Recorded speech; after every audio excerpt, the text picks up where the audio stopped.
je letos na Eurobasketu tako veliko govoril, pa govoril še Goran Dragič.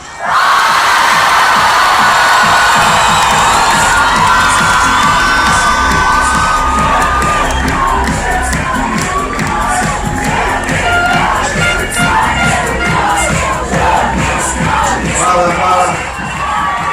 Jaz bi se vam najprej iz srca zahvalil, najlepša hvala, ko se nas spodbujal, fenomenalni ste. To je drugo, vseh teh 11 fantov, tudi, kakorkoli bi pel, da bi se z mano borili, ko so vredni tega, tako da hvala vam.